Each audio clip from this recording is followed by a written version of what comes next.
Hi friends, എല്ലാവർക്കും നമസ്കാരം.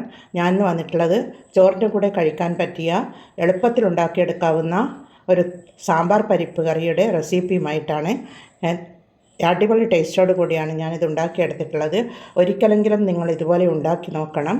എന്നാൽ ഇതെങ്ങനെയാണ് ഉണ്ടാക്കുന്നതെന്ന് നമുക്ക് നോക്കാം. നമ്മുടെ ഈ പരിപ്പ് കറി ഉണ്ടാക്കാനായി ഞാനൊരു അരക്കപ്പ് തുവരപ്പരിപ്പാണ്. അതൊരു ബൗളിലേക്ക് ഇട്ട് കൊടുത്ത് നല്ലതുപോലെ കഴുകിയെടുക്കാം. കുറച്ച് വെള്ളം ഒഴിച്ച് കൊടുക്കുന്നുണ്ട്. ഇത് നല്ലതുപോലെ കഴുകിയെടുക്കാം. പരിപ്പ് ഇവിടെ കഴുകിയെടുത്തിട്ടുണ്ട്. അതിലേക്ക് നമുക്കൊരു കപ്പ് വെള്ളം ഒഴിച്ച് കൊടുക്കാം. ഇത് മുഴുവനും നമുക്ക് ഒരു കുക്കറിലേക്ക് ഇട്ട് കൊടുക്കാം. ഈ പരിപ്പ് ഇതടക്കം കുക്കറിലേക്ക് ഒഴിച്ച് കൊടുക്കാം. ഞാനിവിടെ എളുപ്പത്തിൽ ഒരു പരിപ്പ് കറിയാണ് ഉണ്ടാക്കിയെടുക്കുന്നത്. എല്ലാവർക്കും അറിയുന്നത് തന്നെയായിരിക്കും. എന്നാൽ തുടക്കക്കാർക്കും ബാച്ചിലേഴ്സിനുമൊക്കെ എളുപ്പത്തിൽ ഉണ്ടാക്കിയെടുക്കാൻ പറ്റുന്ന ഒരു കറിയാണ്. ഞാനിവിടെ ദാൽ കറിയാണ് ഉണ്ടാക്കുന്നത്. ഈ ഒരു ഉള്ളിയും ഒരു തക്കാളിയും 3 പച്ചമുളകും 2 വെളുത്തുള്ളിയും ഈ പരിപ്പിലേക്ക് ഇട്ട് കൊടുക്കണം. ഇതിലേക്ക് നമുക്ക് 3 പച്ചമുളകാണ്, അത് ഇതിലേക്ക് തന്നെ ഇട്ട് കൊടുക്കാം. അതുപോലെ ഒരു ഉള്ളി ഇത് ഈ രീതിയിൽ കട്ട് ചെയ്തെടുത്തിട്ടുള്ളത്. നല്ല വലുപ്പത്തിലാണ് കട്ട് ചെയ്തെടുത്തിട്ടുള്ളത്. അതുകൂടി എല്ലാം ഇട്ട് കൊടുക്കാം. അതുപോലെ 2 വെളുത്തുള്ളിയാണ്, അതിട്ട് കൊടുക്കുന്നുണ്ട്. അതുപോലെ തക്കാളി ഈ നല്ല വലുപ്പത്തിൽ തന്നെയാണ് കട്ട് ചെയ്തെടുത്തിട്ടുള്ളത്. ഒരു 1/2 ഇഞ്ച് തടിപ്പോട് കൂടിയാണ് കട്ട് ചെയ്തെടുത്തത്. എല്ലാം ഇതിലേക്ക് ഈ പരിപ്പിലേക്ക് ഇട്ട് കൊടുക്കാം. 1/2 ടീസ്പൂൺ മഞ്ഞൾ പൊടി ഇട്ട് കൊടുക്കുന്നുണ്ട്. അതുപോലെ ഒരു 1/4 ടീസ്പൂൺ ഉപ്പും ഇട്ട് കൊടുത്ത് മൂടിയിട്ട് കൊടുക്കാം. കുക്കറിൻ്റെ മൂടിയിട്ട് കൊടുത്ത് നമുക്ക് സ്റ്റൗ മീതെ വെച്ച് കൊടുക്കാം. സ്റ്റൗ മീതെ വെച്ച് കൊടുത്ത് തീ ഓണാക്കി കൊടുത്തിട്ടുണ്ട്. ഒരു 2-3 വിസിലടിച്ച് വന്നാൽ മതി.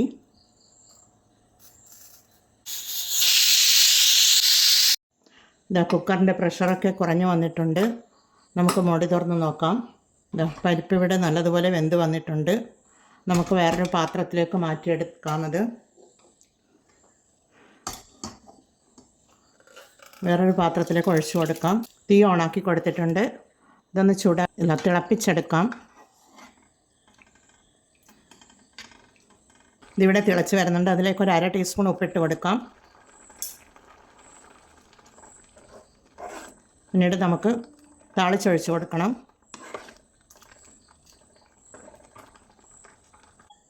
കടുക് താളിച്ചൊഴിച്ച് കൊടുക്കാനായി ഞാനൊരു പാൻ സ്റ്റൗ മീതെ വെച്ച് കൊടുത്തിട്ടുണ്ട്.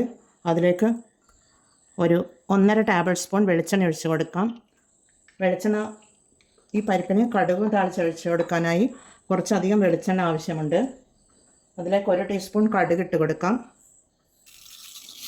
അതുപോലെ 1 ടീസ്പൂൺ ജീരകം ഇട്ട് കൊടുക്കുന്നുണ്ട്. പിന്നീട് 1 ടീസ്പൂൺ ഉലുവ ഇട്ട് കൊടുക്കാം.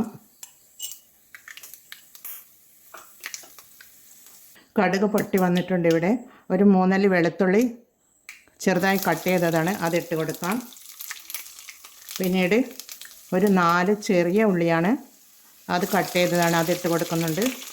പിന്നീട് ഒരു പകുതി സവാള ചെറുതായി ചോപ്പറിൽ അരിഞ്ഞെടുത്തിട്ടുള്ളതാണ്, അതുകൂടി ഇട്ട് കൊടുക്കാം. എല്ലാം ഇട്ട് കൊടുത്തൊന്ന് ഇളക്കി കൊടുക്കാം. ഉള്ളി ഇവിടെ മൂത്ത് വരുമ്പോൾ ഒരു വറ്റൽമുളക് കട്ട് ചെയ്തെടുത്തിട്ടുള്ളതാണ്, അത് ഇട്ട് കൊടുക്കുന്നുണ്ട്. ഇളക്കി കൊടുക്കാം. എളുപ്പത്തിൽ ഉണ്ടാക്കിയെടുക്കാവുന്ന ഒരു പരിപ്പ് കറിയാണിത്. സാമ്പാർ പരിപ്പാണ് ഞാൻ എടുത്തിട്ടുള്ളതിന് വേണ്ടി.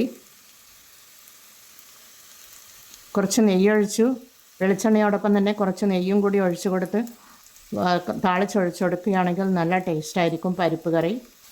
ഞാനിപ്പോൾ ഒഴിച്ചു കൊടുക്കുന്നില്ല, വെളിച്ചെണ്ണയിൽ തന്നെയാണ് ഞാൻ കടുക് താളിച്ചെടുക്കുന്നത്. ഉള്ളി ഇവിടെ മൂത്ത് വന്നിട്ടുണ്ട്. നമുക്കിനി തീ ഓഫ് ചെയ്ത് കൊടുക്കാം. തീ ഓഫ് ചെയ്ത് കൊടുക്കുന്ന കഴിഞ്ഞാൽ അതിലേക്ക് ഒരു 1/2 ടീസ്പൂൺ മുളക് പൊടി ഇട്ട് കൊടുക്കാം. പിന്നീട് ഒരു 1/2 ടീസ്പൂൺ മല്ലിപ്പൊടിയാണ്, അതുകൂടി ഇട്ട് കൊടുക്കുന്നുണ്ട്. പിന്നീട് 1 ടീസ്പൂൺ സാമ്പാർ പൊടിയാണ്, അതുകൂടി ഇട്ട് കൊടുക്കാം. കുറച്ച് കറിവേപ്പില കൂടി ഇട്ട് കൊടുക്കുന്നുണ്ട്. എല്ലാം ഇട്ട് കൊടുത്തൊന്ന് ഇളക്കി കൊടുക്കാം. തീ ഓഫ് ചെയ്ത് കൊടുത്തിട്ടാണുള്ളത്, ഇല്ലെങ്കിൽ പൊടികൾ കരിഞ്ഞു പോകും. ഇനി നമുക്ക് ഈ ദാൽ കറിയിലേക്ക് ഇതൊഴിച്ച് കൊടുക്കാം. ഈ കറിയിലേക്ക് നമുക്കിത് ഒഴിച്ചു കൊടുക്കാം.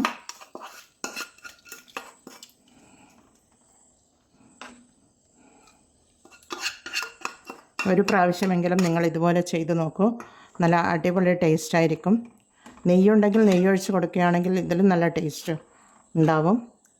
ലാസ്റ്റ് ഇതിലേക്ക് കുറച്ച് ഒരു നുള്ള് കായപ്പൊടി ഇട്ട് കൊടുക്കാം. കായപ്പൊടി ഇട്ട് കൊടുത്ത് ഇളക്കി കൊടുത്ത് ഒന്ന് മൂടി വെച്ച് ഒരു മിനിറ്റ് മൂടി വെച്ച് കൊടുക്കാം. മൂടിക്കൊടുത്ത് നമുക്ക് പിന്നീട് നോക്കാം. നമുക്ക് മൂടി തുറന്ന് നോക്കാം. മുളകുമൊക്കെ നമുക്ക് ടേസ്റ്റ് ചെയ്ത് നോക്കാമെന്ന്. ഉപ്പൊക്കെ കറക്റ്റിനുണ്ട്, അതുപോലെ മുളകും കറക്റ്റിനുണ്ട്. അടിപൊളി ടേസ്റ്റാണ്. അതുപോലെ എളുപ്പത്തിൽ ഉണ്ടാക്കിയെടുക്കാവുന്ന ഒരു ദാൽ കറിയാണിത്. ചോറിന് കൂടെ കഴിക്കാൻ പറ്റിയ നല്ലൊരു പരിപ്പ് കറിയാണ്. എന്നാൽ ഞാനിതൊരു സർവിങ് ബൗളിലേക്ക് മാറ്റിയെടുത്ത് വെച്ചിട്ടുണ്ട്. എളുപ്പത്തിൽ ഉണ്ടാക്കിയെടുക്കാവുന്ന ഒരു ദാൽ കറിയാണിത്. എല്ലാവരും ഇത് ട്രൈ ചെയ്ത് നോക്കി ഫീഡ്ബാക്ക് അറിയിക്കണേ. കമൻറ്റും സബ്സ്ക്രൈബും ചെയ്ത് സപ്പോർട്ട് ചെയ്യണേ. സബ്സ്ക്രൈബ് ചെയ്യാതെ കാണുന്ന കൂട്ടുകാരുണ്ടെങ്കിൽ ഒന്ന് സബ്സ്ക്രൈബ് ചെയ്യണേ കൂട്ടുകാരെ. നിങ്ങളെ ഫ്രണ്ട്സുമാർക്കൊക്കെ ഒന്ന് ഷെയർ ചെയ്ത് കൊടുക്കണേ. എന്നാൽ എല്ലാവർക്കും താങ്ക് യു ഫോർ വാച്ചിങ്.